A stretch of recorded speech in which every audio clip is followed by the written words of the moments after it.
Hey, everybody, Jim Cummings here. And if Tigger were here, he'd say, thanks, everybody, for bouncing on in here and enjoying the show. But before we go, I want you to do me a small favor. Hit like, subscribe, and give us a thumbs up if you're enjoying the show. Now, speaking of enjoying the show, enjoy the show.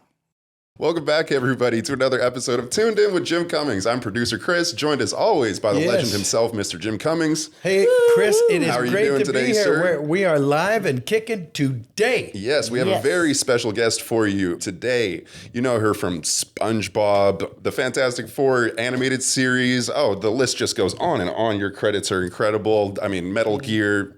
None other than Lori Allen. Thank you so much for being here today. And Thank the you crowd guys for went having wild. me. Thank you. I remember one of the first times I heard you, you were speaking at the camera. You were the Mervin's chick. Oh my gosh, that's right. That on camera thing. Yeah. After Candy Milo, who was like, open, open, open. I was the reality check. That was a fun campaign. That was back when you would get a campaign and you would be chanting to God for, just insane gratitude because. Oh, yeah. That and Snackwell cookies. You don't realize that. They don't do. Except for a few things like Flo, who's my friend Stephanie. On the Geico spots. But it's just, it's kind of amazing. Ooh. Yeah. I had like a lot of beginner's luck and that kind of stuff when I first moved here. Things have changed. Things have changed. Yes. Oof. Not necessarily for the better, but they've changed. They have. Yeah. Like what we were talking about when we first started off, when I started off in New York, I'm from the D.C. area. My parents are voiceover people. I think if I had didn't ever know come, that. Yeah, they went to American University. They met in acting class, thespians. They had an acting, radio, theater major, and my dad said, I forget what my mom was doing, auditioning for a play or something, and he heard her and he said, "Who's that woman with the voice?" So they had a huge talent crush on each other. Oh, that's great. And then, so I come from that crazy thespian family, and I do think if I had come home and said, "Mom, Dad, I want to be a lawyer or doctor," they would have been like, that's completely unacceptable. Oh, shit. That's great. You need juggling and tap dance as a backup. Yeah. Oh, yeah. So I was really encouraged. Well, juggling, sure. Yeah, juggling, that's a no-brainer. Given. Yeah. Doy. That helps with voiceover a lot. But yeah, I mean, I started off as a kid. I have my union card since 1974. Wow. Oh, my gosh. My first radio spot was with Willard Scott. So you were 4? Yeah. Almost. Yeah. Like 3? No, I think I was, 60, 67, 68, 69, 70, 71, 72. So I was 8, yeah. That's what I said. That's right, because I'm old now, so it's different. Oh, God. See, you can't even do that smoky voice well. No. Because you're too healthy. I am too healthy. It's a beautiful thing. Thank you. I know I screamed bloody murder when I got my first job in New York with Don Buckwell and Associates. And I was like college and like partying and like, bleh. And so I went in the bathroom and did what I know would be the most heinous, horrible thing to do for any voice actor, which was to sit and scream and get back some of the rasp. They were like, that's very clear sounding. That's quite amazing. And I was like, oh shit, how am I going to get my voice that raspy? So that was crazy. I've heard of actors smoking for that reason. I've literally heard Paul of Frees. Paul I'm Frees had a smoking. cigarette. Oh my God. Before he would go in and turn into Paul Frees. See, you amaze me because your voice goes from like there. here to here. I've always had a low voice. I was telling you when I saw you last that all the women in my family have this low voice. And so when my mom and my aunt and grandmother and my other aunt were single and we were all hanging out at whoever's house, my mom threw great cast parties. She was an actress with a rowdy 70s. I'd make fondue and learn how to make a cocktail for everybody. Kind of community theater crowd afterwards. But it was just such an incredibly different time. Yeah. Oh. It was just so different. But yeah. Boy, you're not kidding. I forgot what I was saying before that. I have no idea. That's okay. I don't remember what I'm saying right now. Right now. Oh, I know what I was saying. Yes. So all the women would pick up, the various lines of a good old-fashioned landline and be like, hello, hello, hello, hello. And I remember my dad used to be like, son of a, where's your mother? I need to talk to your mother, Well, I remember, it's funny you say that the screaming and the thing, because I gave that advice to someone. The only single person who I ever met in this business who was astonishingly annoying, and that doesn't do it all by itself. But he was rude to Frank Welker. He deserved nodes. I'm just kidding. To Frank Welker. Ooh. That's living on the edge, Jim. Yeah. If you're rude, I mean, it's like being rude to a cross between the Pope and Bambi. Maybe, sort of. Okay, maybe not. Was he rude? Yes. Ooh. Unbelievable. And BJ Ward was there. It was at the old Hanna-Barbera. You guys know the one. I love Hanna-Barbera. Now there's my crappy gym, LA Fitness, that's like a little sketchy. Yeah. That's my excuse for gaining some weight back. That LA gym is disgusting. I miss going to Hanna-Barbera. Me too. But that's where we first met. That's true. But this turd socket was rude to Frank Welker. And then he made the mistake of asking me for my warm-up routine. So I went, well, first you get a pillow. Yeah.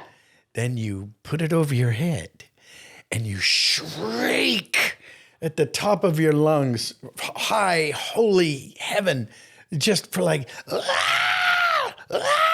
and don't forget the pillow.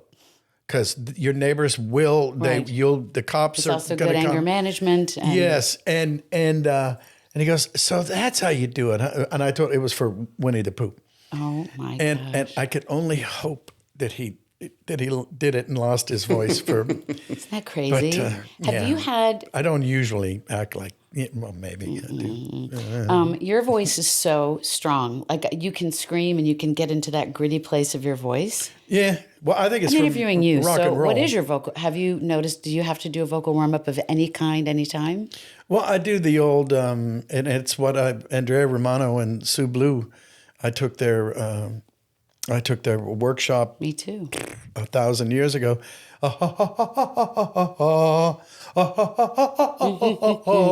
Really freaking stupid sounding thing. But you do that, and then you do that like 3 or 4 times, and you're done. Especially for big cartoon voices, I feel like it gets your breath going. And if you're having to do screams or efforts, when you're doing it on the breath like that, like, aha. But yeah, I think it's because I coach and teach, and I'm always like, don't audition with anything you could not sustain for 26 years. That's really good advice. Because, I played this like crazy smoker. I was a male lady on Family Guy. And then my wife on the show, Rick and Steve, the happiest Your gay wife couple. On the show? Good. Part of a lesbian couple. And I remember thinking I could do that if I got on mic. So I remember, taking care of myself in a session, saying I can do that voice, but I can only do it really on the mic. I can't project a lot with that voice. Right. And I also went to a session where it was supposed to be like a Siri Kathleen Turner voice. I got there and they were like, well, she's a screaming, crazy witch. And I just was like, because a lot of our sessions are at 9 a.m. Mm-hmm. Yeah, And so I was I am early. so not the person for this. And I drank all night. No, I'm just kidding. The night before. And I just said, I'm not the right person for this. And I was so glad that I didn't just blow a chord in there. Mm-hmm. And so they were just like, I said, if you want to call my agent, I'm happy to refer someone. Sure enough, I was kind and I wasn't an asshole. And then always a good 4 months good later, advice. Yeah, don't be a dick. And then 4 months later, they called me back to do like some crazy, witch who was putting a spell on someone. I think you really need to take care of your voice. Yeah. Oh, God, yeah. It's your instrument, as they say. Yes. Yes. Yes. She said musically. Yeah. Fantastic. Yeah. So what is your favorite thing you're doing these days? Besides There's something being I can't you. say. I'll just say it's I know. Don't you hate that? Yeah. It's Does it have to do with a story about toys? No. No? Never heard of a Toy Story. No. It's not a story of toys, cinco? Yeah. No comprende? No, repite, por favor, no comprende nada. I was trying to give you an out. You can answer in Spanish, right? That's not breaching the NDA. That's true. No, I got told I wasn't, literally wasn't allowed to talk about it. Yeah. But, and then so the boss that I play, I'm this Metal Gear You didn't Solid. hear it here first. No. Go ahead. Sorry. No, you didn't. I don't know which camera to look in. It doesn't matter. Anyway, that one.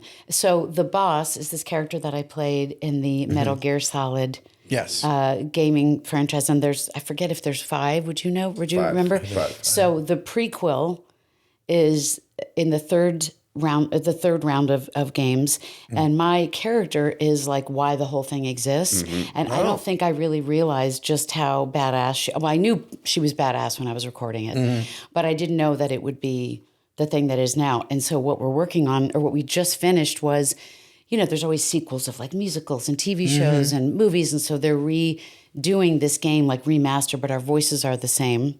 Oh, good. So they're using and this is Metal Gear Solid Delta, right? So and they're using the voices from the original recording. Except for the prompts or whatever they're called, the tutorials. Wait, so actually using those recordings? Yeah. So did they have you guys record any additional content for this? Except to tell you how to play the game on a different device. Gotcha. That's it. Gotcha. No kidding. Yeah. It's pretty badass. And so we've had all these, behind the scenes and you round got paid tables. Again. Yeah, for a session. But thank God we have reached a tentative agreement for games so that for AI protections, thank God, because now we can focus on residuals and hats off to 3 years ago negotiating committee, yay, Keith Farley and all the current guys and gals that have done it. I'm just amazed at when you really do hold out.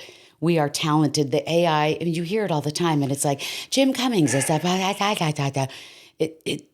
They can get very, very close, but there's not a human emotion that you can capture with AI. Right. You just cannot. And we held on to our worth and our knock on leather or faux leather, but we were able to really achieve stuff that we were all like, wait, what? And it was worth the holdout, because if we had not had protections in AI or digital replica, we'd be so screwed. Yeah. So it's really unprecedented is a gross understatement. Yeah. So we got a session fee, but then we're doing some really cool things in New York. Nice. That's like a pop-up. We're going to play in Central Park, and they were like, would you cosplay? And I was like, what? As your character. And I was like, that's why I'm wearing a black dress, and I got to go on some Ozempic. I'm kidding. Before the thing, because I got to be in this white bodysuit. So, boy. No kidding. No. I was just Tara Strong does it, and she's such a dear friend. And I was like, you know what? She cosplays a lot. So I was like, I'm going to do that. Nice. Yeah, and I asked for a lot more money, and they were like, sure. See, that's how we knew we could ask these gaming companies, you guys got the money, and we got the goods. You can't, fans are outraged. So, yay. Well, it's interesting because the video games outdo movies. Yeah. Out-earn. I mean, specifically the Metal Gear franchise, that might be the most narrative-driven video game ever made. It was so cool. I remember going in there for sessions upon sessions upon sessions, and it really is the first time that there's all these backstories. I mean, it's incredible. And the boss, my character's is the hero of the thing, or so we think, but she is, or is she not, of sacrificing. I wish she could run for president right now. I wish she could be the person that's in charge of our country right now, because she takes the ultimate sacrifice. Good. Yeah. Because we have a person who thinks about himself and not, all of the rest of the humans that live in this. But he is orange. Yeah. In your sessions, wait a minute. In your sessions, would you record together with David Hayter? A couple times I recorded with David. Yeah. And then I recorded with Vanessa Marshall. But who I recorded with? Our dear friend and undeniably amazing voice director. She is really in charge of how I got my first couple of amazing gigs. The trajectory of my career I owe to Chris Zimmerman-Salter. Oh, because, great. And as you know, any good voice director is in your ear. And she was like, you love him, you hate him, this is for your country. And I was like, oh my God. So you're so tired, right? After, specifically, I think after a gaming session, because you're so freaking focused. God, But she was my scene partner in my ear for hours and hours and hours. Oh, that's great. And then I would just read pages of that dialogue about the history of the United States and what happened. And it takes place in 1964. And so the remastered version, as well as the original, is very like James Bondy, and it's really cool. And so I'm really excited to be a part of that. Did you get to meet Hideo Kojima? Yeah. Yeah, he's a fascinating dude, isn't he? He really is. Wow. That's one of I get chills even think about it. That's one of the few people in my life. I was like, that franchise was my childhood. Yeah. I was way bigger on video games than I was watching cartoons. We talked about this before. Sure. And I was at my dad's an actor as well, and I was at the Game Awards with him maybe 4 years ago. Yeah. 4 years ago? No, three.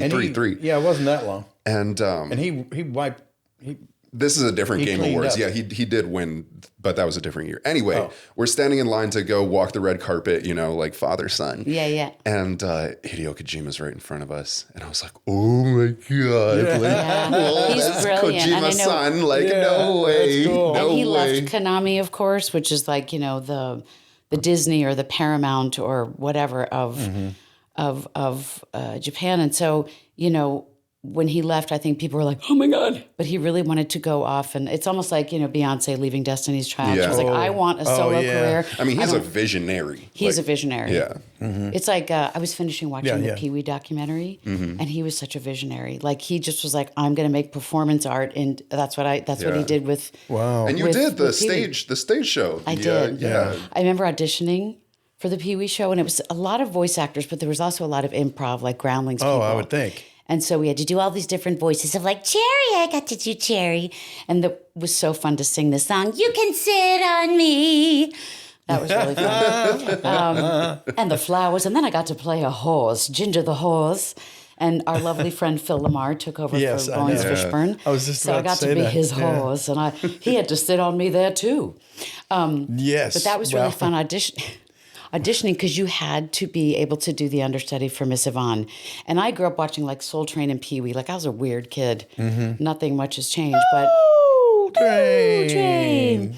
I got to go to a taping. That was so cool. But I remember my audition, I had like a tiara and these crazy shoes and like this like crinoline thing and a dress on top of it. And everyone was like, "What are you dressed as?" And I was like, "Have you watched Pee Wee? Have you watched the show?" And I tripped on the way into the audition and I twirled and I was like, "Oopsie." And Paul Rubens went, "Hi, Miss Yvonne." And I went, "Hello, Pee Wee." And he came up and he read with me. He goes, I'll see you at rehearsals. And I was like, "Oh my God." Wow. Yeah. No way. Yeah, that was really freaking cool. That's And he was crazy. an interesting character because he wanted to do the show that they had done at the Roxy in the 80s. And I forget what original space. And it was kind of risque, was it not? Like Yes, but it wasn't so bad. It wasn't that like, you know, raunchy, and it wasn't the kids' version. It was okay. somewhere in between. oh, And so we wanted cool. to do that one, and then it sold out in like 2 seconds. And so they had to move it down to Club Nokia. So Dang. got to drive downtown every night, and it was really it was a very out of body experience to do that show with him. Very bet. interesting, complicated. And then Lynn Marie Stewart, you know, who played Miss Yvonne. I mean, I can't believe they're both gone. They're probably just having the best time wherever they are. yeah. You know? Yeah, I loved Miss Yvonne. Yeah. Who She didn't? was, who didn't? Had was great. Sort of a crush. How could you not? Yeah. And I would share a dressing room until her last moment that I talked to her. We talked on the phone, and she was like, "Hi, Rumi." She was just an angel. Yeah, Damn funny. Yeah, And they had a good tribe of comedy folks. You know, they wanted to, I would think. yeah. And that's Yeah. what we had, right? We had that where you would see people at auditions in the lobby on the yeah. show that you were on. You know, and I remember when I came here, I was like, I'm hilarious. I did the Groundlings in New York, and then they were like, they did an audition. I think I was telling you the last time I saw you that they were like, they didn't. I said, I don't want to even try to pretend to get into the advanced company or the Sunday company or the regular company. I just want to skip the beginners. And so they held an audition, and everybody got in but me. And then they called me and they were like, "Your characters are too big." And then lovely Mindy Sterling, we were at a callback for the Snackwells commercial. She was on the podcast not long she ago. was I love there. Mindy so much. Yeah, she's great. She's great. I love Mindy. And she said, "I have to tell you something before we go in. You didn't get in because there was too many great women at the time, and they just didn't have room for you, and they weren't going to have you." And I was like, it crushed me. It crushed me that I couldn't Can happen. that I couldn't do here.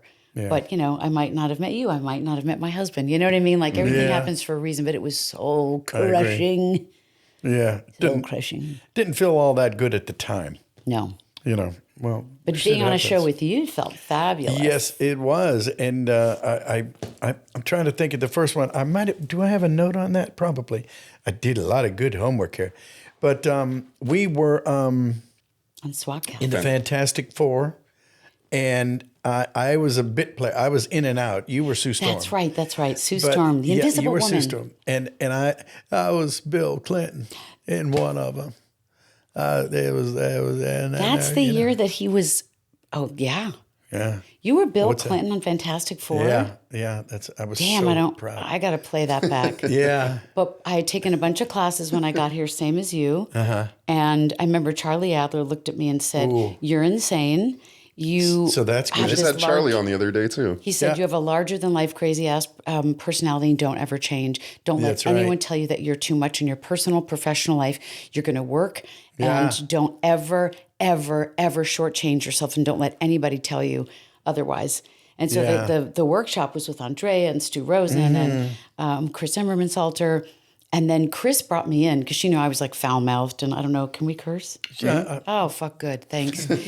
So she had me audition for that like young fighter pilot. I was Gary Owen's niece. And I was like, yeah. Oh, Gary Owen's niece. And she said, can you do me a favor? Can you just curse your entire way through this audition? And I'm going to bleep out all the curse words. And that's what got me the job. So fuck yeah to being yourself. Wow. What she meant to say was, boop. Yeah, what I'm going to say, boop, boop, boop. Fuckity, fuckity, fuckers. Yeah. And that's how I got the audition. And I remember I was like, oh my God, there's Charlie Adler, Barry Gordon, you, Candy Milo, Gary Owens. And I remember just being like, oh my God, it's a good thing I just don't like pee my pants of like excitement. Just like that. And then I remember one day you were looking, what talent don't you possess? Well, you were drawing. Oh, yes. You were drawing. I was thinking of that the other day too. Yeah. Well, I would just sit there because you were sitting straight across from me. And I'm sitting there. I got here's a pencil. Okay, well, I'm done with this page. I'm going to draw Lori. And so I drew you. And as I recall, big I had lots of hair. Big hair. Lots of hair. Lots of hair. And you wrote, whoopsie, there's a microphone. You'd think I'd get used to where it is. And you said, you wrote like, hey, boys, hubba hubba, or something like that. And I remember like, Jim Cummings did a picture of me. Yeah. So that's exciting. I know exactly where it is in my garage, and I'm going to bring it out and frame it. That. In your garage.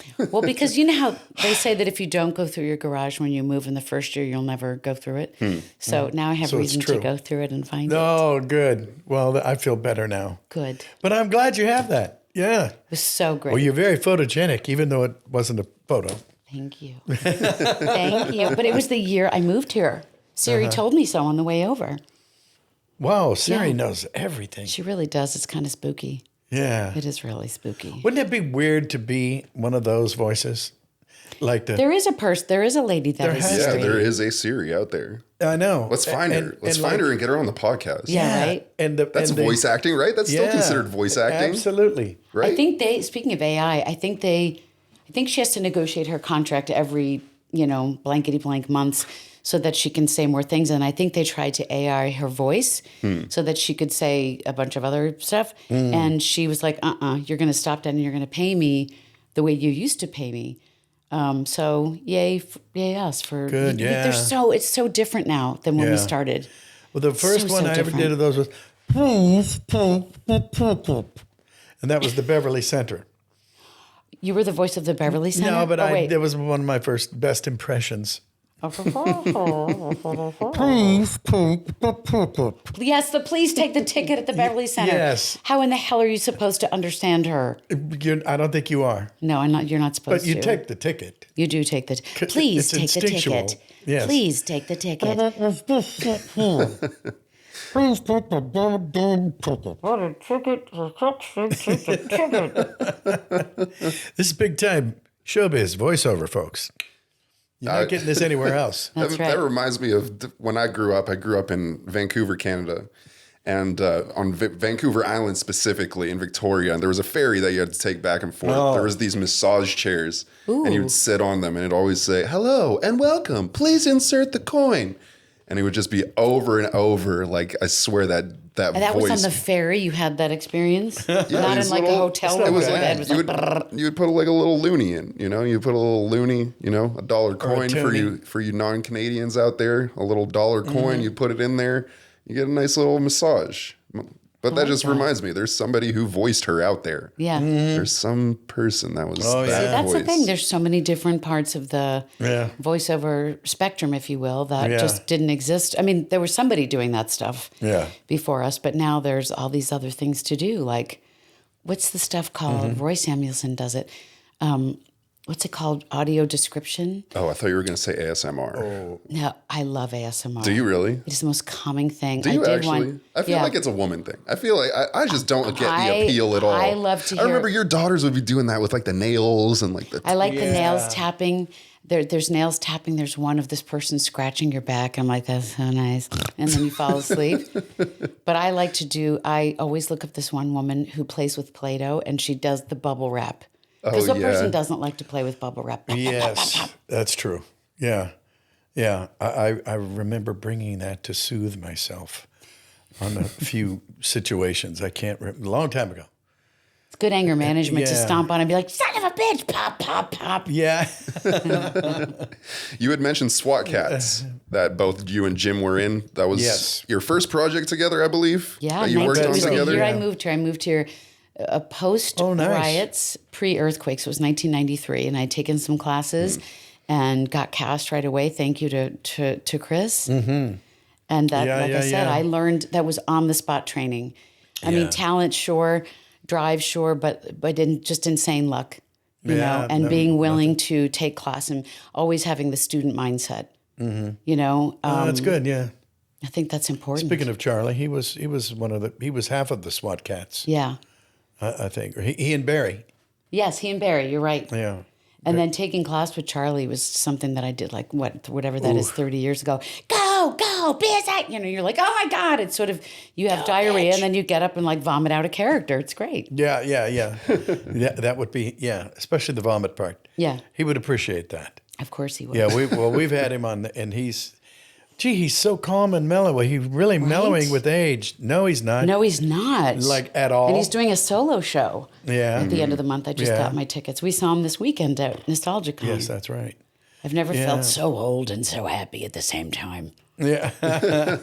Remember we were in the lobby and we just took over that place because it was like, I haven't seen you in 16 years or, you know, because it just went to our home studios and, you know, like SpongeBob I like because we're in the studio together recording. Unless you're doing a pickup, Oh, that's great. And it's just, you know, and Tom Kenny, who's SpongeBob, is the most generous, talented guy who also has the same He's great. energy like Charlie. Yeah, like he stands up and signs for hours. And he's in a band, his band, Tom Kenny and the High Seas. Yeah, and then he goes and plays music at night, all day at the convention. Yeah. Then he'll go and play a few more hours. Yeah. It's like, what are they? He's like the ever-ready bunny. Yeah. They just boom, boom, And I remember in the booth, I want to say 10 years ago, from inside the booth, he was like, hey, Laura, why don't you try blah, blah, blah direction. Make Pearl just a little bit more crazy. Make her laugh a little louder or her crying, Daddy, something like that. And then I was like, wow, I've never had Tom sort of be a little bossy in the booth. And because we're still recurring on the show, if you're not a series reg after 26 years, but who's counting? And I was like, Tom directs the show now. So he's a wonderful director. Yeah. He's a wonderful director. And he does all the SpongeBob derivative shows like the Patrick Star and Camp Coral. And I remember Camp Coral, I had to be a baby. And they were like, she's going to have to audition again. And I was like, yeah, no. And they were like, we could get another voice talent. And I was like, okay. Like I really had to stand up for myself. Sure. I'm like, I'm sorry. And then the show won an Emmy. It was really exciting. And we were at Nickelodeon one day and we were all just like taking pictures inappropriate and licking the Emmy and just being obnoxious. And without thinking of it, but I guess it came to me in the moment. I was like, Daddy. And I looked at the producer and so I was like, oh, there's my audition. And I went into the booth. Oh, wow. Because they were like, no, she has to audition. I'm like, for a baby. You're going to make me audition. So okay. Just hire me and shut up and then pay me. Yeah, exactly. And then keep paying me, by the way. Yeah. So they did. So that's Jesus. good. Yeah. Well, that's good. Well, I think you hit every target you aim at. Well, I try. So, I mean, and I think people like the thing when you're versatile. Sometimes people are like, I do voiceovers. I have a really cool, like, scratchy voice. But are you taking improv? Are you a good actor? Do you play an instrument? Do you do stand up? Like something else to really flesh out those skills. And then so that when it makes you confident, it makes you directable. You make the casting director look good, and then you're fast on your feet. So if you get a direction like, can we? She really loves purple. You're like, sure, no problem. Huh? Okay, sure. Sure. So yeah. you did Prince or something. I don't. Prince is my boyfriend. Prince is my lover. I said to my husband, if he were to still be here today, could I have sex with him just once? And he was like, yeah, it's okay. Yeah. How long could it take? Oh, that was good. Yeah. Yeah, okay. Yeah, that's terrible. Sorry, Prince, wherever you I booked Family Guy and SpongeBob in the same year. That's crazy. Oh, that's And so I remember crazy seeing good. a picture of Pearl. That was a good year. I don't think I ever knew. I mean, you just don't know that you're going to get on these long-running shows. No. And I really believe to do your best and leave. Like when you think of, Bryan Cranston has this great quote about what can you give, not get. If you're thinking about the outcome of your audition, he was talking specifically about auditioning, you're setting yourself up to fail. So what can you go give? Can you give a good interpretation? Can you just do something fun or enjoyable with the script, whether it's dramatic or... Oh, that's good advice. And he's like, because... I like that. Yeah, and he says, and then just leave it. Go about your life. You know, go have a full, rich life. Go volunteer. Go do other shit so that this doesn't become the be-all and end-all thing that you stare at, you know? And I remember auditioning for Family Guy, and I was the utility player. And I had done a pre-Family Guy thing with Seth years before called... Larry and Steve, and it had a talking dog in it. And then I was testing at Fox because we used to go in person to do that stuff too. And I hadn't seen him in a couple of years, and the premise was wildly different. And I played this lady who sold him a mattress in Larry and Steve. And then I auditioned to play the part of Lois. You know, she was from Rhode Island, and Alex Borstein got it, who's so ridiculously talented. Oh, yeah. But I walked in and I was like, Seth? And he's like, well, didn't you remember the script? And I was like, no, it's so different. So I got Diane, the anchor woman. And she's really based on my mom. Oh, you're perfect. Yeah. That's perfect. And then it was upsetting. She's based on your mom. Yeah. Oh, that's We great. did voiceovers. My mom would jump in the car and be like, and drive, because I grew up outside of D.C., and she would drive it down to the whatever news station, I can't recall. And she would be like, Ronald Reagan was just shot. And then she'd be like, can I go home? I'm a single mom and I got to feed my kids. But she's who Diane Simmons is after. Oh, for sure. And Pearl is just me, but bigger and louder, you know. Yeah. I just knew she had to be really big, and she was spoiled but lovable and a daddy's girl. And then I was like, I knew she had to be enormous. So I was like, you know, and I'm looking up whale sounds, and I'm like, no, that's not what we want. No, not that. Whale sounds. What? How does the whale? Oh, those guys. I get a lot of things of like, can you blow out your blowhole just a little louder? I'm like, sure. Yeah. Right? There were directions we get. Yeah. Ooh. Yeah. Well, speaking of Charlie Adler, he used to he used to have some interesting. I remember him directing Nika Futterman, and a woman, and he's got. I need a couple testes on that one, honey. I need just too much. You know what? Give me a ball and a half. And it's like, okay. And then she would do it, and he'd go, perfect. And you just can't get away with a lot of that these days, but Charlie somehow is, and it's, you know, it's an old school thing, and everybody can still just love and appreciate him, and he doesn't get in trouble. Yeah. There was something I did where I had to play this really large busted lady, and she just loved her computer. Yeah, she was married to like a Stephen Hawking's like computer person. And he said, Laura, I need her to have bigger tits and false eyelashes. Now that's a direction that I understood, you know? Wow. And yeah, she's busting out all over, and she's got some false eyelashes on. So that was an easy direction to take. I saw her when you did that. Yeah. I was... She was blonde and just big-eyed and just very big bosom and very happy. And never gonna drown. No. Wow. No, natural buoys. Oh, man. You mentioned briefly, you said it's upsetting, and then we kind of jumped to something else. We were talking about Diane, her getting killed off. You know, it's upsetting because I was friends with Seth for a long time, and it was back in the day when we didn't have emails, so we wrote letters back and forth to each other, and we talked on the phone, and I was like, hey, you won this thing, this pilot that you did at Hanna-Barbera that Chris Zimmerman cast, and thanks for having me. And what Chris really did, she's like, you're going to play all the parts with Seth. Great. And so I did the show for over a dozen years, and then, you know, our agent would call us and say, hey, you have a booking, and today's going to be a double episode. And that's not uncommon for, knock on wood, a long-running show. Let's say if it was a Christmas episode or whatever. Yeah. And Kimberly, or Natanya, I think it was probably Kimberly at DPN, said to me, I just need to have your attention for another minute. And I was like, Okay. She said, this is going to be your last session as Diane. I'm sorry to just say it so bluntly. And I was like, what? And to this day, like, I'm not afraid to talk about it anymore because it just was that was really tough. Seth is, and will always be an absolute genius.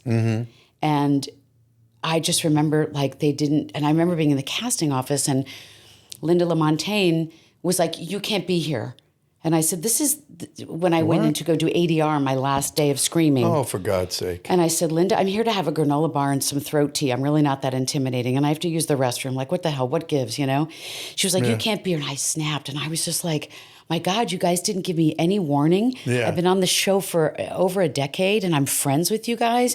And somebody could have owed me a phone call. Yeah. And, you know, if you look at the web, that's like, Lori Allen didn't have time. I'm like, what? God, wouldn't that be interesting if that were the case? Yeah. So it was really a bummer. But then, you know, she also fell into the water. So I'm sitting there going, wouldn't that be neat if Seth made it where she comes out of the water, right, as a zombie, or her twin sister shows up? Yeah. You know, something kind of crazy. But that was How do you hard. not hold resentment over something like that? Because I've been doing this since I was a kid. Yeah. You But know, I mean, the shows don't go like that. That's not like a dime a dozen, you know? I mean, That's a weird one. It did. I mean, it did. It was, I remember after I did this like ADR of the Scream, so I'd done the episode. It's a great episode. And then there were fewer, I can't remember the name of the episode, this double episode. But the day I went in to do my screaming, the engineer looked at me and he was like, you're done. And Seth had his head down. And I went, Seth, I think I'm done. Right? I'm done. And he went, and he came out and he was just bright red and walked past me. And if he ever watches this, just know that I love you so much. And you, again, changed the trajectory of my career. But, you know, you have to have a tough skin. You have to be tough, fast, yeah. funny. For sure. And you can't Yeah. take the stuff personally. Yeah. And that is That is really, so true. really hard. And I'm so glad that I have parents who've been in the business to watch them be like, okay, moving on, Yeah. you know? Yeah. Well, they have an overview of it. Yeah. You know, that and there's helps. just some that you just want so bad, and you're like, son of a, you know. My friend wrote the part of Karen and Will and Grace. You know, the Megan Mullally part. She's so fantastic. Yeah. And I remember going in, and he tailored my outfit for the boobs and the waist and the thing at Barney's, and I went in, and my dear friend Max. And then I stepped out and he goes, oh my God, I think I might have over-directed you. Can you go back in and do it completely the way you would do it? And he turned me around and shoved me in, and I don't know what the hell came out. And then I heard Jim Burrows say, well, she's funny. She's great, but she's just not that funny. I mean, I don't see what you see. And Max and I had gone to college together, and that hurt. Like that stung. Yeah. Well, But she's amazing. She's my friend. She's absolutely phenomenal. It's funny how those, like, there's phrases that just kind of stick with you for your career. Like, that reminded me of a time in my life. I was on this show called The 100 on the CW. And I knew that the casting director liked me. I knew that she liked me, and I knew I was perfect for that show. I was like, I know I'm perfect for this show. My childhood best friend was one of the leads on the show. We hadn't talked for years. I moved to LA. He was still in Vancouver. I'm an extra one day on that show, and we reconnect. And I was like, they were like, oh yeah, like, you're perfect for this show. Like, man, it sucks that they're burning you for this. You know, like, I had like one line. And then so whatever, I show up, I do it, have a good time on set. I get another call in like 2 months. They want you back on the show. The character was small enough that nobody's going to care. I was like, I don't know. I told my agent, no, I'm not taking it. And then she was like, you're going to really upset casting. And I'm like, no, I'm not. She loves me. I'm like, no, I'm not.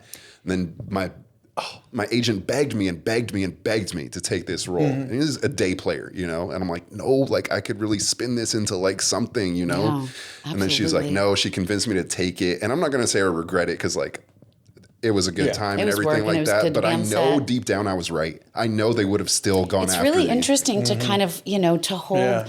I think we put casting and producers and even our own agents in this other category. And we feel less than, and we feel beholden to them. And when it's the opposite way. It's the opposite way, in my opinion. We're a team. It should be. Yeah. It should be a team. And to think that, they, like Charlie always used to say, fuck them. There is no them. They're holding auditions. I mean, of course they have some idea. And if it says like she's an oversex lady from Russia, I'm not going to give like a little lispy boy voice for something like that. But, I've done to where I call it my F it take, and I'll put that first. and then I'll do what they're asking. I switch it around now. I don't give them what they want for the first take because I want to stand out, especially if they've known you for years and years and years. I want them to be like, wow. And to remember that it took me forever to book something with like Sarah Jane Sherman, you know, and she was like, oh, I keep a file on folks. There's this gal, I can't remember her name, at DreamWorks, she does the same thing. She's like, we know who's good. That's why every audition, you're auditioning for a relationship and a bajillion other parts that haven't even happened yet. You know, so I try to remember that attitude. Yeah. Well, I always think it's good to give them one as they want, one along the way they want them, and then one the way it should be. Yeah. You know, and then you never know, because I've gotten gigs like that were absolutely nothing like what they wanted. Yeah. I know, one of my because they do want something interesting and different. Yeah, they do. And I remember it was for Tailspin. I've got this guy Don Carnage, and he was a pirate, and of course every pirate has to be from England there, you know. And I thought, well, there were pirates of the Caribbean too. Yeah. So I made this guy from Puerto Rico or maybe Cuba, but he was Don Carnage. Roll the R. I love it. And they bought him, but he was still a pirate. I mean, he was an air pirate. I love that. But it was cool. Yeah. Sounds like Antonio Banderas meets I don't know what. That's gorgeous. Yeah. Well, thank you. Yeah, he's a very popular guy, and I have to get more pictures of him for the next con. Now that now that we think about it, because our fans remember so much more that we don't. Like especially something like The Boss or SpongeBob. And like, do you remember the episode where this happened? And can you say this? And I'm like, oh my God, no! It's not because I don't care. Because I do watch some of the stuff, especially when the edible. Kicks in. Me too. Yeah. See, because then they're really good. When we had the fires, which we're still recovering from, I came home from something, and I was just so distraught. I remember watching the news and just tears running down my face. I'm like, this can't be happening, kind of like what's going on now, but different. And my husband was like, let's watch SpongeBob. And I was like, what? And I sat down, and then I started crying again. I was like, I cannot believe I'm a part of the show this many years later. I'm 16 for 26 years now. But I was like, this is hilarious. I cannot believe I have the good fortune to be on this show. We must have like binge watched like 10 episodes. Oh, wow. That's great. It was such a good distraction, you know, and it's so good. But fans are awesome because they know stuff that we either don't know in general or just wouldn't remember. Yeah, you wouldn't remember. Yeah, for me, I can't remember them. You know, I remember when one of the first conventions I did, they said, well, do the voice. And I did Pooh, and then I did Tigger and Darkwing. Now I don't know what's the voice. And it was Minsk from Baldur's Gate. And I did That's what I was just going to ask you to do, Baldur's Gate. Yeah, yeah. And it's like, he was that the guy there. And I could barely remember it. They go, that's the one. You're like, thank God. You know, you never know what's going to resonate. Yeah. You know, you do these things. Yeah. Because for most of the time, you're alone in a room. I know. You have no audience except for the two people in there, especially now. And you have no idea. And that's why you have to get to where you feel comfortable with self-direction. You know, and so for animation, I strongly, even if you're a shy or introvert, that's cool. Introverts run the world. It takes crazy extroverts like us, the three of us, to sort of make it shiny and weird. Yeah, that's right. But introverts run the world. But I think taking an improv class just gets you that to where, again, you can take that direction. You can be fast on your feet. And also, Charlie taught me this eons ago, but like make your cast of characters like how your mom sounded to you when you were little. What do you sound like when you were little? What's the voice that you use when you're talking to your dog? Do you use relatives and everything in cartoons? Oh God, yes. A great way to be able to just, nail them to the wall without them knowing it. Yeah. I had like a character. Teachers, cousons, like all that stuff. Yeah. Oh yeah. God, yeah. My there was a character on oh God, what was it? Bonkers. Anyway, my Uncle Sam was I'm I gotta tell you something right now, there, little mister. He's so and that was just how he talked. So he's been a lot of villains. Right. And then my Aunt Grace, God rest her soul, she reminded me. She was, when I was gonna say that, when are yins going to the picnic or not? Hold on, was she from Philly? Well, Pennsylvania. Well, it's close enough because Philly's in Pennsylvania. So my Yins. stepmother, may she rest in peace. Yeah. Oh my God, Did she I love say my Yins? stepmother. Well, What are she said, Yins doing? she'd be like, "Oh, Laura, you've lost so much weight. How'd you do? Are you coming home?" And her Joy and her best friend Hope, they both passed away.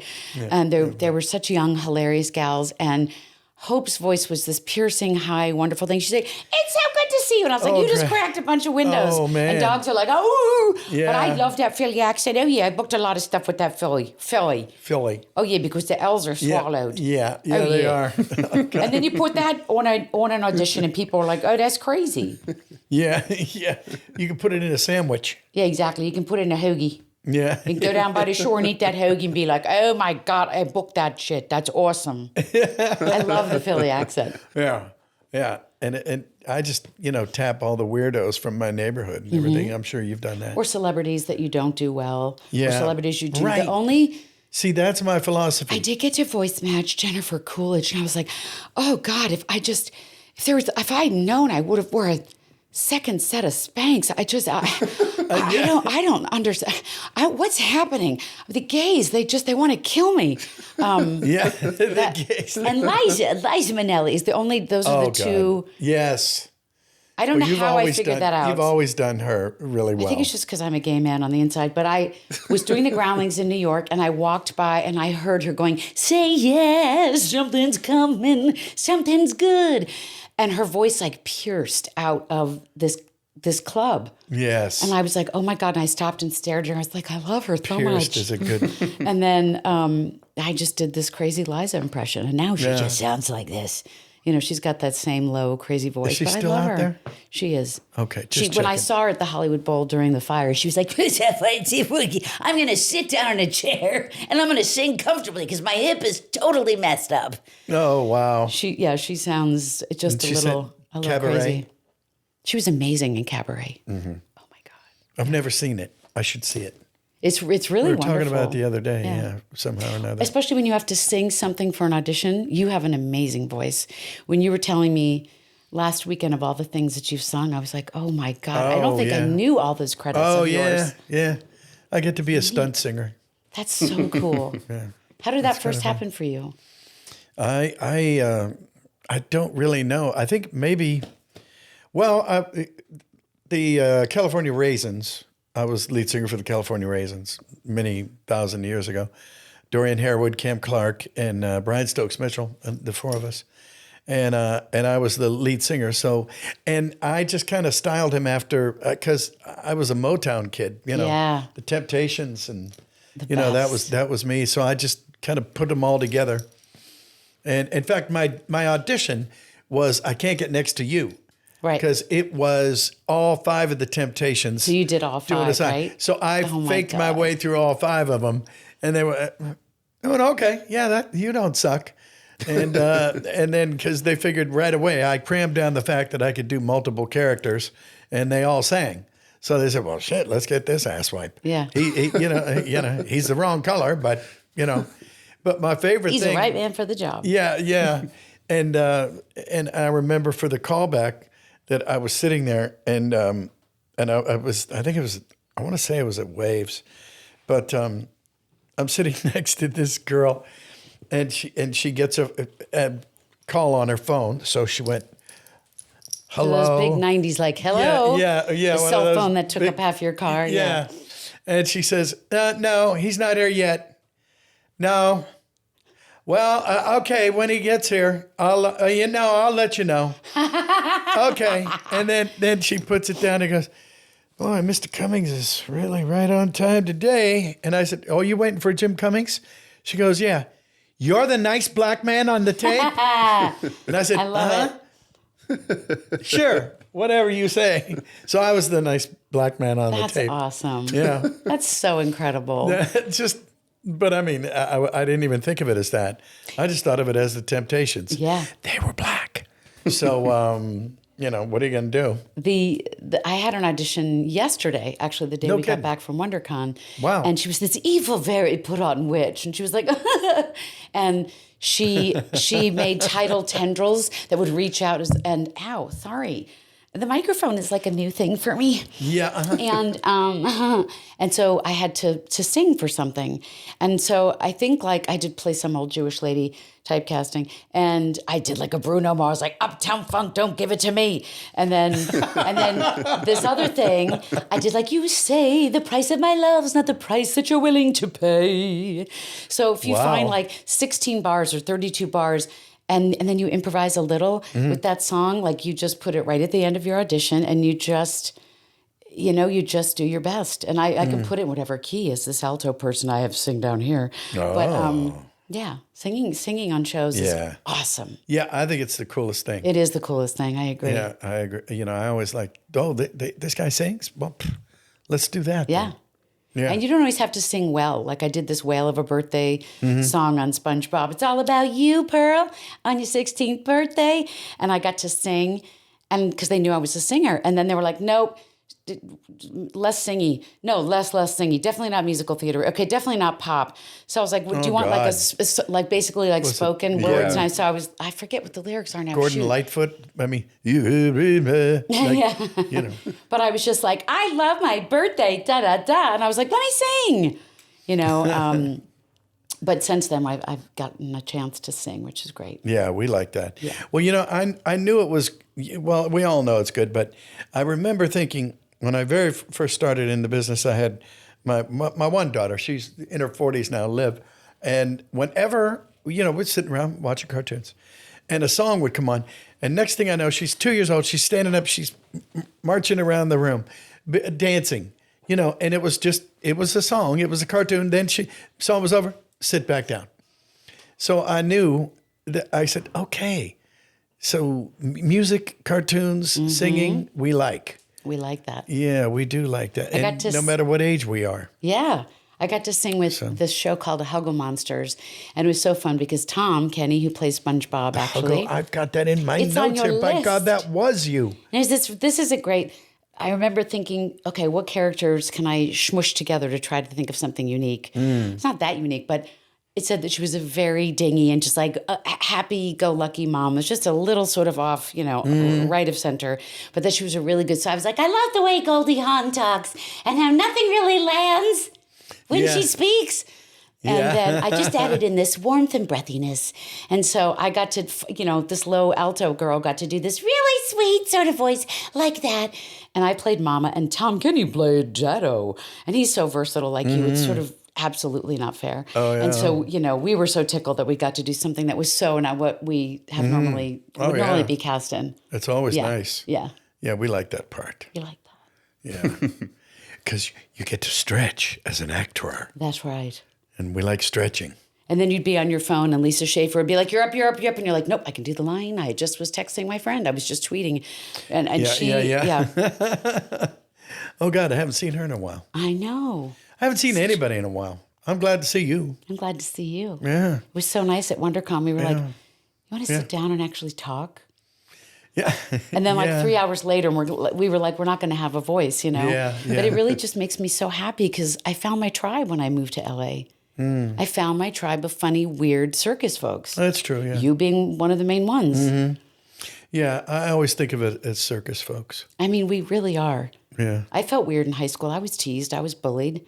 I really was. And then I was like, she has such a weird voice. They dubbed my voice for my first on-camera commercial because it was like scratchy and weird. And we booked it, me and this other blonde girl, because we were like laughing in the lobby and just being ourselves, being kids. And all the other moms were brushing their daughters like perfectly blonde ponytails. And I was like, no teeth. And, lost these front teeth. I mean, I had teeth. I had other teeth, Yeah, I think. to rely on. Yeah.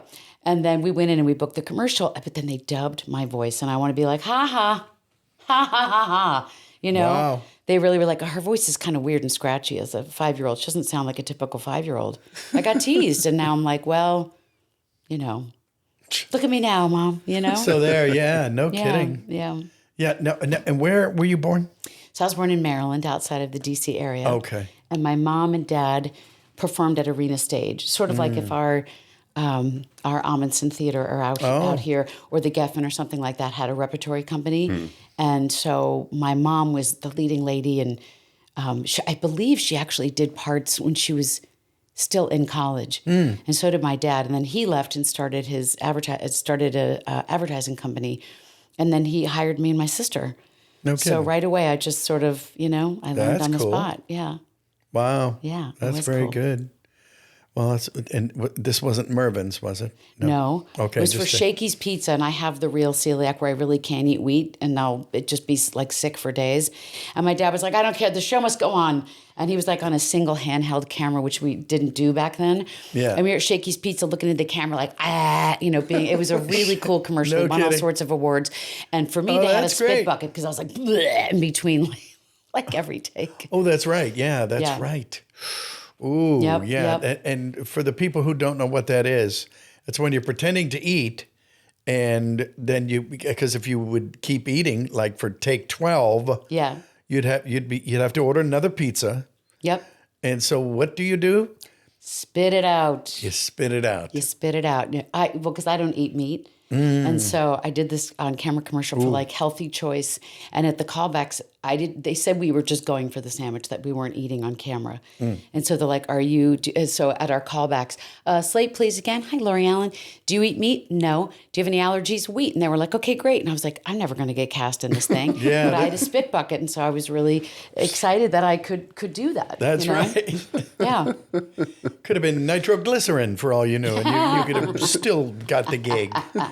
Wow. Yeah. Oh, the things we do for our art. So true. Right? You guys had mentioned earlier in this conversation about fans coming up and saying, do the voice. And we were just talking with April about how like literal doctors would like calling nurses. And then we see this clip. Did you see? And we're like, no way. This is the experience we were just literally talking about. My old gynecologist, after a nice, healthy pap smear, knock on wood, healthy. And she'd be like, hold on just a second. I was like, oh God, what, did they need to do another exam? Boy. Oh, geez, She brought in the entire office staff, and she was like, every time I just get such a kick out of you being Pearl Krabs on SpongeBob. And I was like, holy Christ. So that skit actually happened in real life. That actually happened. She brings in the whole staff, and then the guy was like, can we do a selfie? I'm like, my vagina's hanging out. Like, what's happening? Can I at least close my legs and get dressed? And he was like, no, don't worry. I'm like, no, we're going to get dressed. But that is exactly true. That's hilarious. Wow. Do the voice. And then I was at a convention. Do the voice, yeah. And this little kid, he's a little toe-headed kid. He couldn't have been more than like 8. Mm-hmm. And his little booger-eating twin sisters were on either side of him. Mm-hmm. And he came up to the table and he's like, I need you to do the voice. And I said, what's your name? And he's like, Randy. And I'm like, hey, Randy, it's really nice to meet you. And he goes, you're right, Dad. That's not her. It's not her at all. Oh, God. And I said, you little shit, get away. You and your booger-eating sisters, you can get away from me. And he started crying. I'm like, get a grip. So that probably wasn't very nice. Well, but I was like, you little poop head. Yeah. That's not nice. Yeah. Here, click, click, click. Yeah. Don't make me cry. Go away. Yeah, you and your sisters, wash your hands. Yeah. Gross. No, we're not shaking hands. Yeah. It's off. Oh, man. Yeah. Well, the things we do for our art. Yeah. I mean, you know, we do really have to do some weird stuff. Like the Pixar stuff. Oh, my gosh. I owe so much of my career also, besides Chris, to Mickey McGowan, may she rest in peace. Yeah. Because she and my wonderful agent, Natanya and Kimberly, especially Natanya, because she's still just kicking it. And she's a ball-busting, wonderful human. And I love her. Gorgeous human inside and out. And she's so good. And Mickey McGowan, who ran a Pixar Loop group, and Mickey called and said, you know, I need someone like mid-range who's not low like me, because she talked like Joan Rivers, you know. And then she said, and not super high like our wonderful friend Sherry Lynn or something like that. And she said, who can do a good mom voice, but who's also really crazy and will just like jump up at the drop of a hat. And thank God, my beautiful agent, thank you, Natanya, she said, Lori Allen, that's it. So I joined that Pixar Loop group, and I mean, talk about thinking on your feet fast. There's that big microphone in that Disney soundstage. Oh, sure. And you walk in what they call a donut, and everything you have to say differently. Like, let's say it was a husband and wife at a carnival. We'd have to walk by and be like, honey, can you get me another cotton candy? And the next time you can be like, ooh, that the bearded woman, that's sort of crazy. And now we're fighting the third time around. I mean, you have to just keep going and going and going. You cannot be shy. You got to make stuff up and be fast on your feet. And you're auditioning for these other little, like sort of pop-up parts, I would say, like Bonnie's mom or the bus driver in Monsters University and Yeah. fun things like that.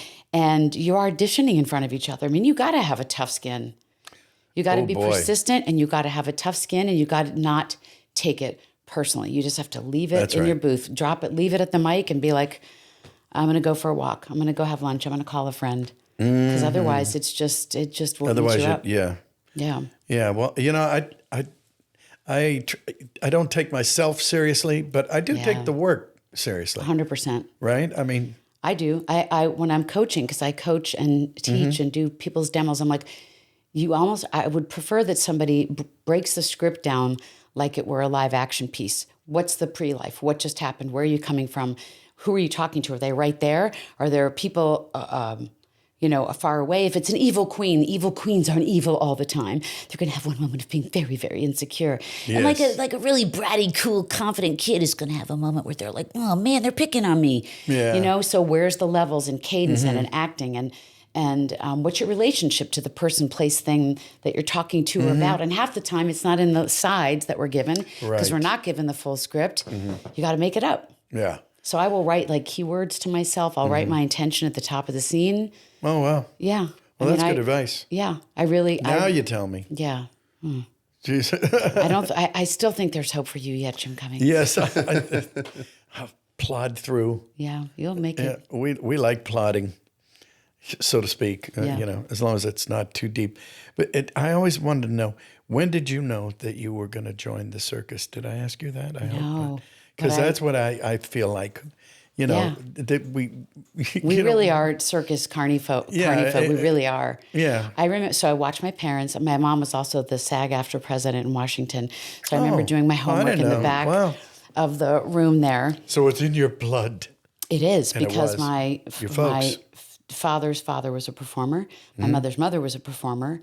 My mother's mother was on a train, and she was just beautiful. She looked exactly. I think I was telling you last week. She looked like Judy Garland. I mean, and my grandfather, on right. my mom's side, looked like Clark Gable. They would get I stopped. saw, you showed me a picture. Yeah.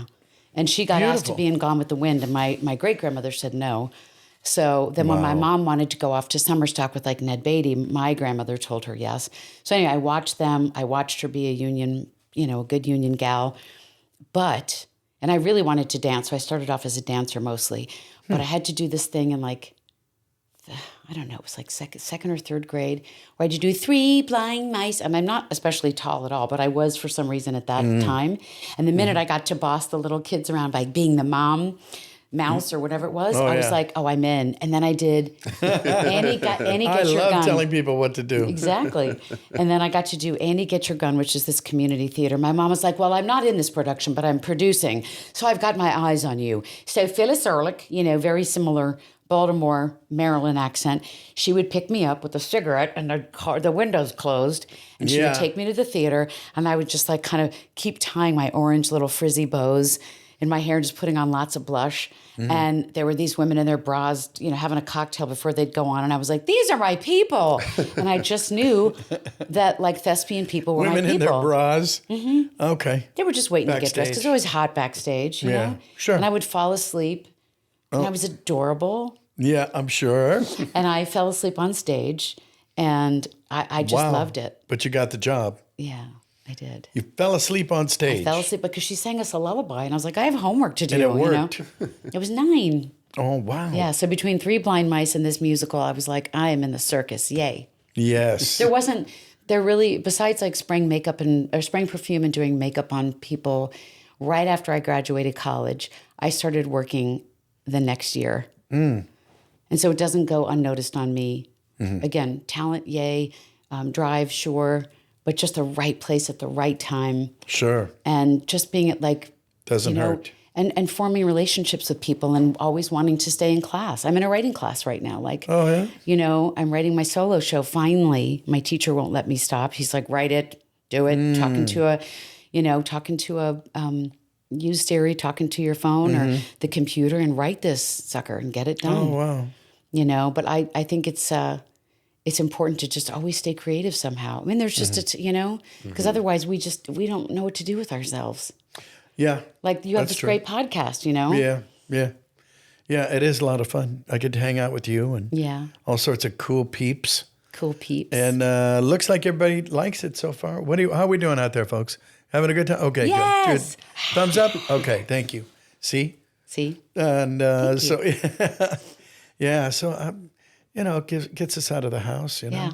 I mean, the convention, like I said, that we were at last weekend together, it's so special when someone will say to me, like, I played Metal Gear. I hadn't talked to my dad in 5 years. And this guy said to me just this weekend, he said, my dad wanted me to play the game, called me out of the blue. We weren't talking, and we bonded over playing this game. And now our relationship is back. And then this one lady said to me, when my husband and I were volunteering at the firefighters near our house with these crazy Pacific Palisades and Altadena fires. And I brought, without Nickelodeon, I just said to the cast, would you guys like to come and we'll just hang out? They just want to make us breakfast and hang out. And we just spent the whole day with them. And it was so, so nice. And this one gal said to me, it is really hard because basically when you have a fireman husband, they're never home, especially during fire season, which is with global warming all the time now. And she said, my kids love SpongeBob. And she's like, I loved it. And we watch it like all the time. And thank you for helping me raise my kids. Oh, my So it's just like, every once in a blue moon, it really hits me. And I feel so fortunate. And I think that I'm not that smart. I know a little bit about a few things. I'm always jealous of people that know a lot about a lot. I'm like, I know a lot about like 3 or 4 things. And one of them is doing this.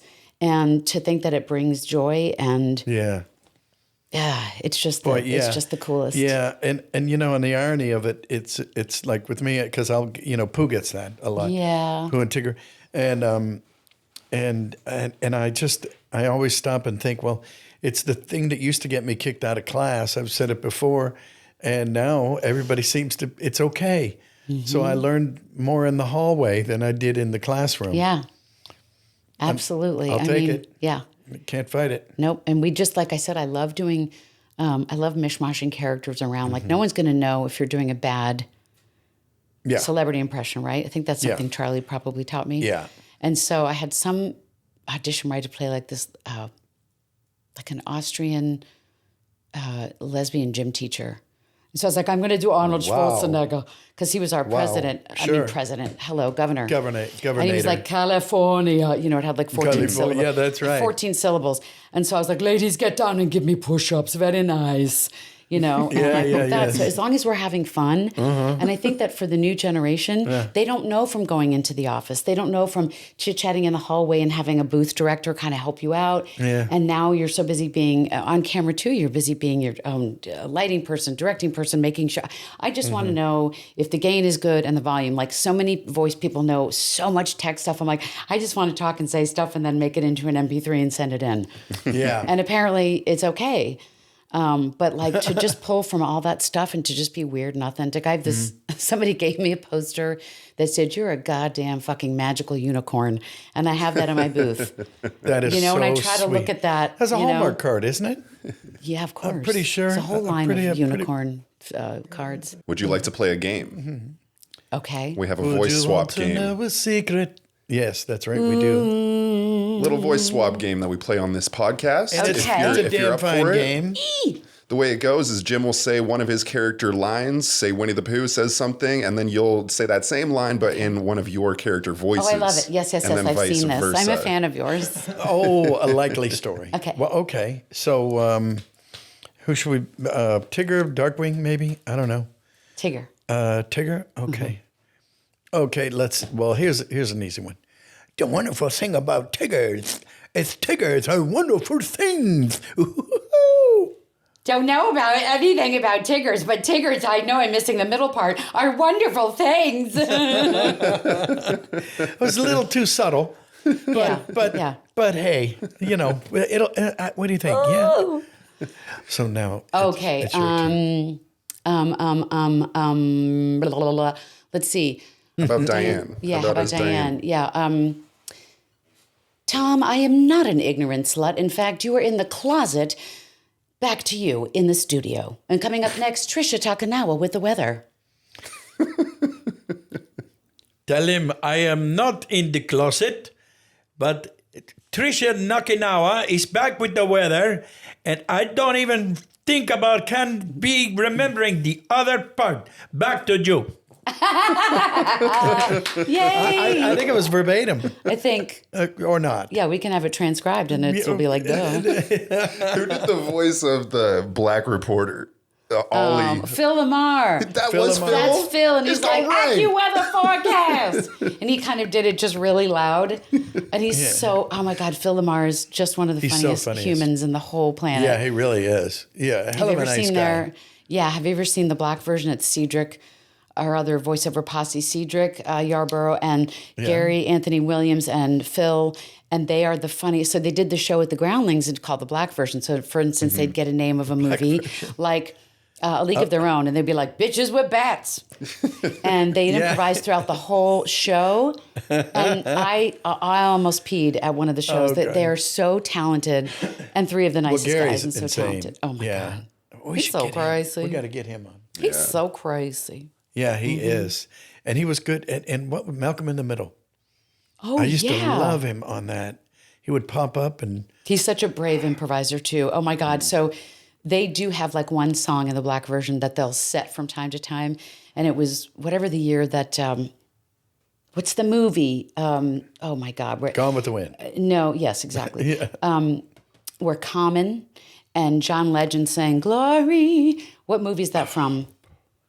I can't remember, but Gary raps. Gary raps without any notice or preparation. He can do a full, and then I can't even do it because I'll look like a total jackass. But he is so talented. So when you see him, make sure you have him improvise for a good 15 minutes. Oh, God. He's incredible. Yeah. Yeah. Oh, he absolutely is. Should we do another line? Yeah, let's do Sure. it. I feel like she doesn't have catchphrases, but what about the boss? Yeah, I'm thinking of a good boss line. She says, there is no such thing as luck on the battlefield. Loyalty to the end. There is no such thing as luck on the battlefield. Loyalty to the end of the honeypot. Oh, he's so cute. It's an alternate universe where Pooh is a war general. Yeah, exactly. Exactly. That's a world I just don't want to live in. I know. But I'm glad you're living in ours. I know. Thanks, Me buddy. too. I just can't even imagine not doing this. I do. I feel so fortunate. I'm so grateful. Yeah. And I really have to pee because I've had a lot of water. But Yes. it was so She's going to good. take a very talented pee I'm going to take a very talented pee. very soon. Where can people find you on social media? Oh my God. They can see me at justloriallen.com. And then on Instagram, I don't know why Lori Talk 123 was taken, but I'm Lori Talk 4. I love Instagram. I'm an Instagram junkie. It's terrible. I love Instagram. And the OG Gal Pals, which is the 4 actresses that are, it's not a Nickelodeon thing, but it's just us, Jill Talley and Mary Jo Catlett and Carolyn Lawrence, who were on SpongeBob. So that's really cool. Yeah. And then OG announcing Gal all the Pals. cool stuff. Yeah, we're the OG Gal Pals. I pitched that. I was like, we should have an episode where we scare the shit out of each other on like a camping trip or whatever. And I almost lost my vocal cord, but it's a great episode. But yeah, Lori Talk 4 on Instagram, my website. And then X, I really should get off of that. Lori Allen 1. Again, I don't know why Lori Allen was taken, but yeah. Oh, but the same spelling. Yeah. Obviously. Yeah, Lorialan. It's my middle name. My full name I is know. Lori Allen Denneberg. Yes, I know. Yep. You're Jim Cummings. Just plain old. you don't even. What is your middle name? J. Jim. Oh, Joseph. that's what. Remember when I It's got your email Jim J. wrong? Jim J. Jim J. Jim J. Cummings. You'd be a good DJ. Did you start in radio? No. Doesn't he have a good DJ voice too? I do have a good VJ. Yeah. Yeah, coming up next on the Booter Scooter. I can remember Youngstown, Ohio, WWHOT 1330, pow, pow. And hey, come on down here on the Booter Scooter. And it was what Bo Weaver calls a puker. Oh my God. What are those guys on the radio? Hey, it's your daddy-o on the radio. Hey, come on down. You know, we're going to be at the Oak Park Mall all day long. Bo was my husband on Fantastic Four. Oh, yeah. And we... You did what? I know we're probably done, but Bo Weaver was my... Oh, that's right. He played my husband on the Fantastic Four. He played Reed Richards, a very smart scientist. Yes, and I remember that's right. we changed directors like halfway through. And the new director said something like, I need you guys to make your effort noises. And it was it Tony somebody? I can't remember. I think. Oh, my God. It went from Chris to a guy named Tony. I can't think remember. it was. Isn't that awful? If I saw him, I'd be like, hi. No, you wouldn't. Oh, shit. But yeah. Oh God. But they gave... I wish I didn't say his name. I know. But say my name, say my name. Because I wanted to make fun of him. But that's okay. He's probably not around anymore. But Quentin Flynn, Yes. myself, Bo, and Chuck McCann, who played the Thing. He would fall asleep in Yeah, between Chuck. takes. May he rest in peace. Yeah. That's a good. I loved him. Chuck McCann. Loved him. And they gave us a disc just of the dry takes, but it was mostly just our screams and efforts. And I remember driving around with Quentin, and we were running errands together. And we were like, oh my God, this all sounds like constipation and sex. Yeah. Because you'd be like, get down from there. Oh, ah. You know, and I was like, oh my, this is a little R-rated. Yeah. Yes, but the check cleared. That's right. Oh Sure my God. did. Yeah. Yeah. Sure did. Well, I've seen Quentin at a few conventions. Mm-hmm. And do you have anything you would like to let people know that you'll be appearing at? Did we do that At already? MGS Con. So speaking of the boss, there's Metal Gear Solid is because we have this re-release of the game Delta. Right. Woof. And by the time this airs, we will have known something really exciting about it, about a live immersive experience, but I can't say it. It really sucks. But MGS Con is just a Metal Gear Solid convention. It's fan started. They did it with a Kickstarter situation. And so When is it? Because maybe by the time this releases, then Oh yeah, it will be it'll able be to be talked August about. 23rd in Ontario, and it's incredible. It's really incredible. All the voice talent is there. You can learn so much about just the decades and decades worth of this story that is never ending. And they'll be talking a lot about Delta because the official release is a few days right after that. Nice. And lots Yeah, of so panels. we'll probably time this up alongside good. that. Yeah, because we have a bunch, already. Yeah, in the Yeah, we obviously. got a bunch yeah. in the can. yeah. Yeah, and I feel like that's always the most beneficial for everybody is to, ride the promotions. Yeah, thank Heck you. yeah. I appreciate it. Yeah. There are dozens of people who watch this. Yes. And we your love next you all. convention? Aw. I don't know. I think 2 weeks somewhere. I don't remember where it is. I would really They all like turn into the same one. I know. Eventually. The same folks that did the one we were at this past weekend, they have one in New Orleans, and I've never been to New Orleans, which is insane. And it's going to be around my birthday. And I was like, They're I want to waiting for go. Even if I make 6 cents. I mean, I just want to go because you it's do. so fun to meet people Yeah. and do panels like Dragon Con. Yeah. That was a Yeah. party. That was a party. Sure. Yeah, The yeah. police were outside with us hanging out. I can't believe they have their own brand of beer. Like I'm They walking. do? Oh, Yes, yeah, They yeah. have like Dragon I have a- Ale or whatever Yeah. it is. I'm like, what That is is this? a party, and it And it Atlanta almost knows seems how like to do they it. like did the covers of it on like Yeah. construction paper almost. It's like, wait a second, they like printed these off at home and like stuck them And on some stuck 'em beer on there. cans. Wow. That's They awesome. do. That was a rowdy. And that it's a stuff is fun con. strong. Yeah, there's got to be more It's than like what's the typical. 8% beer, 8% alcohol Yeah. beers. Ooh. Like, whoa. Yep. Wow. Yeah, that is They strong. know how to party in That place Atlanta. is fun. 4.5. And what, the 3.2. cosplays there, I swear that's the best cosplays I've ever seen at Yeah, any and convention. there's Is at Dragon Con. Cosplay folks are going to be at the MGS Yeah. Con. Oh, I bet. So you they're- always see a snake for Oh, yeah. sure. Oh, yeah. A quiet. You see quiet a lot. Oh yeah. Yeah. I'm on a couple. There's one lady that had me on her arm and on her butt, and she wanted me to sign her butt. And I'm like, "That's your kid is right there." So maybe we'll go into the Yeah. ladies' room and I'll do it. So that's always interesting when somebody has their character on their body somewhere. Yes, yes, yeah, it happens a lot to Pooh and Tigger. Pooh and Tigger are all over. All over. Yeah. On, I have a tattoo in a place that I Epidermis. can't show you. is it that one?